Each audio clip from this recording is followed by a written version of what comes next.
girls and boys, I'm back with more chapters from Lulu and the Brontosaurus. She had just escaped the bear. Let's see what happens. We're on chapter 8.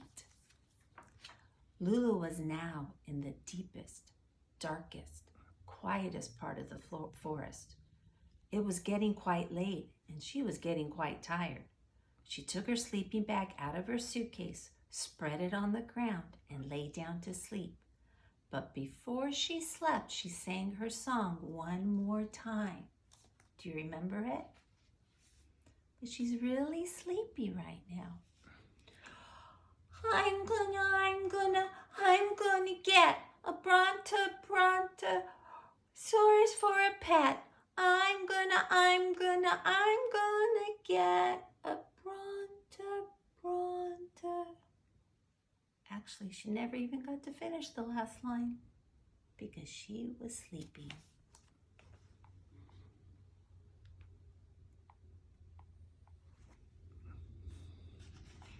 Chapter 8.5.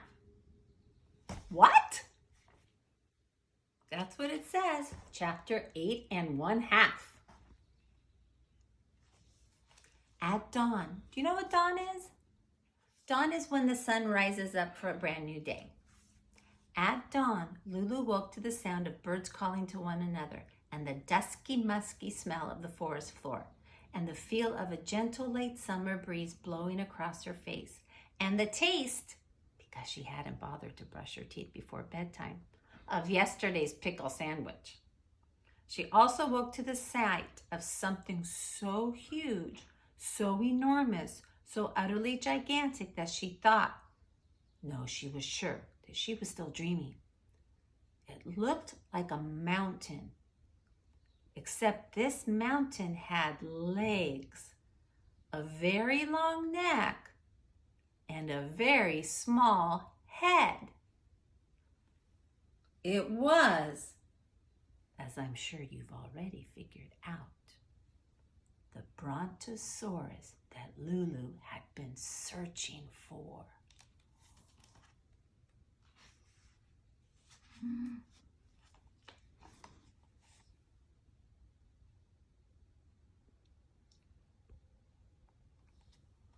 My goodness.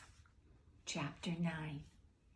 Lulu closed, then opened, then closed, then opened her eyes again and decided she wasn't dreaming after all. She quickly climbed out of her sleeping bag and announced to the Brontosaurus, "It's my birthday today, and just in time, I found you."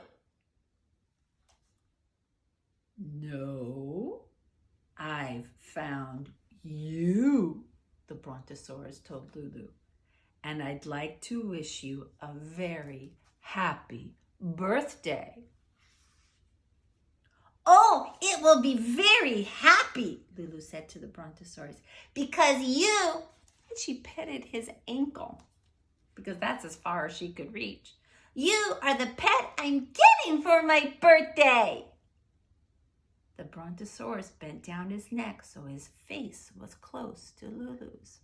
He looked at her back to front, head to toes, sniffing at her carefully with his Brontosaurus nose and making a rumbly noise and slowly nodding and nodding his pin-headed head.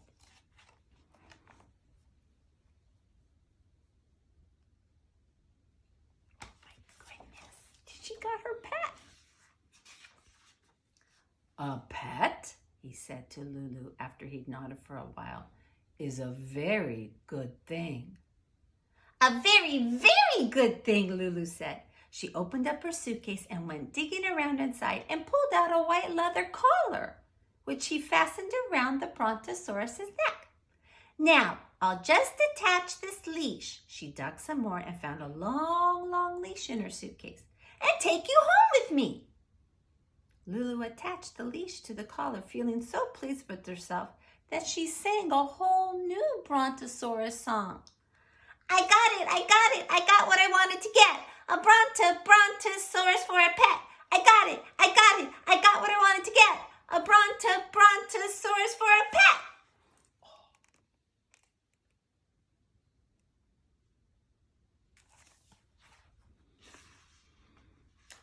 she would have kept feeling pleased with herself, except now the Brontosaurus was shaking his head, and now his rumbly voice, he was saying, "No."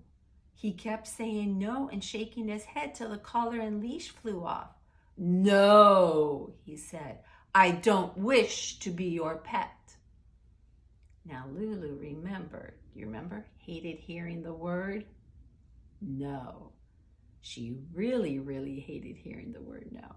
So she screeched till all the birds fled from the trees, and then she threw herself down on the forest floor, and then she kicked her heels and waved her arms. Here's the Brontosaurus.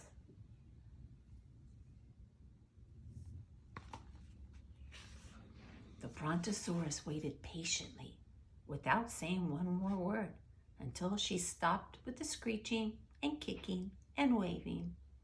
"Finished now?" he asked quite politely. "Maybe I am," Lulu said, "and maybe I'm not. It all depends." And here she shook a finger right in the Brontosaurus's face. This girl was a pain, but she wasn't a scaredy cat. "It all depends on whether you stop saying no and start saying yes to being my pet." The Brontosaurus shook his head no some more. Lulu thought about screeching and so forth some more, but instead she said in a very snippy voice, "Now, listen here. You were the one who said to me just a minute ago, and I quote, 'A pet is a very good thing.'" "That's what I said," the Brontosaurus admitted. "So what?" Lulu asked. "Is your problem, Mr. B?" "No problem," he answered. "Just a misunderstanding. Because when I said that a pet is a very good thing, I didn't mean I wanted to be your pet.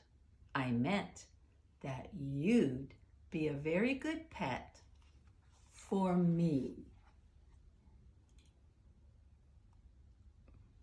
Bet you didn't see that coming, huh? Chapter 10. Oh, goodness. Lulu wants the Brontosaurus to be her pet, but now the Brontosaurus says, "Nope, you're going to be my pet." What's going to happen? You'll just have to come back.